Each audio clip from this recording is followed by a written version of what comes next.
बिस्मिल्लाहिर्रहमानिर्रहीम। अस्सलाम वालेकुम नाज़रीन, खलीफा दोम अमीरुल मोमिनीन हज़रत उमर इब्न ख़त्ताब रज़ी अल्लाह तआला अन्हो की वजह शोहरत उनका अदल और इंसाफ था। 22 लाख मुरबा मील पर हुकूमत की और इंसाफ के ऐसे कवानीन बनाए कि उनके मरतब करदा कवानीन आज भी ना सिर्फ इस्लामी दुनिया बल्कि कई मगरबी ममालिक में भी ना सिर्फ फ़राइज हैं बल्कि अमेरियन लॉ के तौर पर नाफिज किए जाते हैं। हज़रत उमर रज़ी अल्लाह तआला अन्हो के अदल व इंसाफ के हवाले से एक वाक़या मशहूर है कि उन्होंने अपने बेटे अब्दुर्रहमान, जिनकी कुनियत अबू शहमा थी, उनको हद्द ज़िना में 100 कोड़े लगाने का हुक्म दिया था। मगर जब 90 कोड़े लगाए गए तो उनके बेटे अब्दुर्रहमान की मौत वाक़ हो गई और हज़रत उमर रज़ी अल्लाह तआला अन्हो ने हुक्म दिया कि इंसाफ का तकाज़ा ये है कि 100 कोड़े पूरे लगाए जाएं और बाकी 10 कोड़े उनकी कब्र पर मारे जाएं।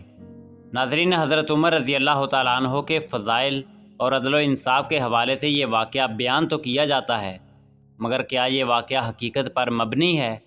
हज़रत उमर रज़ी अल्लाह तआला अन्हो के बेटे ने कौन सा जुर्म किया था? क्या वाकई अब्दुर्रहमान, जिनकी कुनियत अबू शहमा थी, उन्होंने ज़िना किया था? यही हमारी आज की वीडियो का मौजू होगा। मगर वीडियो में आगे बढ़ने से पहले अगर आप हमारे चैनल पर नए हैं तो बराए मेहरबानी हमारा चैनल info@ali सब्सक्राइब करें, जहां आपको बिलखसूस इस्लामिक हिस्ट्री और बिलअमूम दुनिया भर की मुनफरद मालूमात पर मबनी वीडियोज़ मिलती रहेंगी। नाज़रीन, एक रिवायत बयान की जाती है कि हज़रत उमर इब्न ख़त्ताब रज़ी अल्लाह तआला अन्हो के बेटे अबू शहमा ने एक यहूदी औरत के शराब पिलाने पर शराब पी और उसके साथ ज़िना किया, जिससे उसको हमल हुआ और उस औरत ने बच्चा जना और वो बच्चा लेकर हज़रत उमर रज़ी अल्लाह तआला अन्हो के पास आई। हज़रत उमर रज़ी अल्लाह तआला अन्हो उस वक्त मस्जिद में तकरीर फरमा रहे थे। आपने उस औरत से कहा, ये बच्चा कौन है? तो उस औरत ने बताया कि ये आपके बेटे अबू शहमा का बच्चा है। आपने फरमाया, ये बच्चा हलाली है या हरामी? उस औरत ने कहा, ये बच्चा हरामी है और आपके बेटे अबू शहमा के ज़िना से ये पैदा हुआ है। ये सुनते ही हज़रत उमर इब्न ख़त्ताब रज़ी अल्लाह तआला अन्हो ने अफला नाम के जिलाद से अबू शहमा के कपड़े उतरवा कर 100 कोड़े लगाने का हुक्म दिया। जब 90 कोड़े लगे तो अबू शहमा ज़मीन पर गिर पड़े और इंतकाल कर गए। बाकी 10 कोड़े उनकी लाश को या कब्र पर मारे गए। नाज़रीन, बाज़ रिवायात के मुताबिक ये रिवायत बिल्कुल मनगढ़ंत है और बाज़ उलमा इस रिवायत को मौजू करार देते हैं। उलमा बयान करते हैं कि इस रिवायत के मनगढ़ंत होने के लिए इतना काफ़ी है कि हमारी शरीयत मुताहरा हरगिज़ ये हुक्म नहीं देती कि मुर्दा इंसान पर हद जारी की जाए, उसे कोड़े मारे जाएं। और फिर अमीरुल मोमिनीन खलीफा दोम हज़रत उमर बिन ख़त्ताब रज़ी अल्लाह तआला अन्हो जैसे जलीलुल कदर सहाबी रसूल, जो कि किताब व सुन्नत का बेशुमार इल्म रखते थे, जो वक्त के मुजतहिद भी थे, वैसा खिलाफ शरअ काम करें हरगिज़ नहीं, और ना हम उनके बारे में ऐसा गुमान कर सकते हैं। नाज़रीन, रिवायात के मुताबिक असल वाक़या कुछ यूँ है कि हज़रत अब्दुर्रहमान हज़रत उमर फ़ारूक रज़ी अल्लाह तआला अन्हो की औलाद में से थे, जिनकी कुनियत अबू शहमा थी। वो जिहाद के लिए मिस्र तशरीफ़ ले गए। एक रात उन्होंने नबीद नाम का एक मशरूब पिया कि जिसका पीना फ़ी नफ्सा तो जायज़ था, अलबत्ता अगर उसमें नशा पैदा हो जाए तो पीना जायज़ नहीं था। जो नबीज़ अबू शहमा ने पी, इत्फाकन उसमें नशा पैदा हो गया। नशा पैदा हो जाने का उनको एहसास पीने से पहले ना हुआ।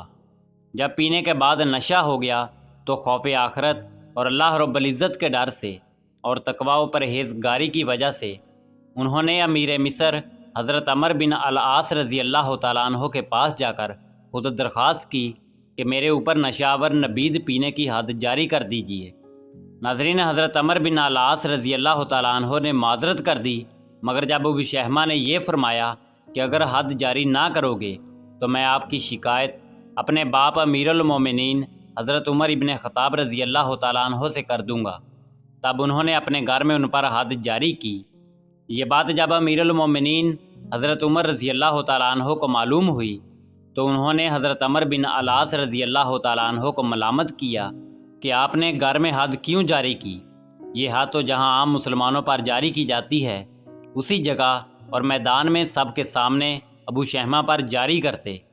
ناظرین، روایات کے مطابق کچھ عرصے بعد جب ابو شہمہ حاضر خدمت ہوئے تو امیر المومنین خلیفہ دوم حضرت عمر ابن خطاب رضی اللہ تعالیٰ عنہ نے ان پر حد جاری فرمائی، اور اس کے بعد اتفاقاً وہ بیمار ہو گئے اور اسی بیماری میں ان کی وفات ہو گئی۔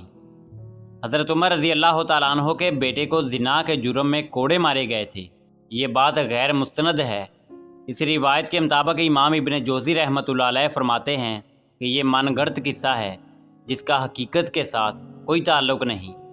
امام ابن جوزی رحمۃ اللہ علیہ کے علاوہ امام زہبی، امام ابن حجر عسقلانی، امام جلال الدین سیوطی نے بھی اس روایت کو من گھڑت قرار دیا ہے۔ ناظرین، علماء فرماتے ہیں کہ بے شک حضرت عمر رضی اللہ تعالیٰ عنہ کے ایک فرزند ابو شہمہ نامی تھے۔ ان کا نام عبد الرحمن الوسط تھا۔ چونکہ حضرت عمر رضی اللہ تعالیٰ عنہ کے 3 صاحبزادوں کے نام عبد الرحمن تھے، اس لیے بغرض امتیاز بڑے بیٹے کو عبد الرحمن الاکبر، ان سے چھوٹے کو عبد الرحمن الوسط جن کی کنیت ابو شہمہ تھی، اور سب سے چھوٹے بیٹے کو عبد الرحمن الاصغر کہا جاتا تھا۔ حضرت ابو شہمہ کے زنا بالجبر کا قصہ اور اس ارتکاب جرم پر حضرت عمر رضی اللہ تعالیٰ عنہ کے حد جاری کرنے کا قصہ بالکل من گھڑت اور باطل ہے۔ ناظرین، یہاں ایک سوال یہ بھی پیدا ہوتا ہے کہ حضرت عمر بن العاص رضی اللہ تعالیٰ عنہ ابو شہمہ کو جب حد لگا چکے تھے تو پھر امیر المومنین حضرت عمر رضی اللہ تعالیٰ عنہ نے ان کو دوبارہ حد کس بنا پر لگائی؟ کیونکہ حد تو ایک مرتبہ ہی لگائی جاتی ہے۔ اس سوال کا جواب دیتے ہوئے امام بہقی رحمۃ اللہ علیہ لکھتے ہیں کہ آپ نے ان کو تعزیراً کوڑے لگائے کیونکہ حد دوبارہ قائم نہیں کی جاتی۔ ناظرین، امیر المومنین خلیفہ دوم حضرت عمر ابن خطاب رضی اللہ تعالیٰ عنہ عدل و انصاف کے پیکر تھے۔ ان کا اس قصے کے علاوہ بھی عدل و انصاف مشہور ہے، اور حضرت عمر رضی اللہ تعالیٰ عنہ کے عدل و انصاف کے کئی واقعات تاریخ کی کتابوں میں موجود ہیں۔ ناظرین، اسی امید کے ساتھ اجازت دیجیے کہ آپ کو ہماری ویڈیو پسند آئی ہوگی۔ ملتے ہیں بہت جلد ایک نئی تاریخی، تحقیقی اور معلوماتی ویڈیو کے ساتھ۔ دیکھتے رہیے info@ali۔ اللہ رب العزت آپ کا حامی و ناصر ہو۔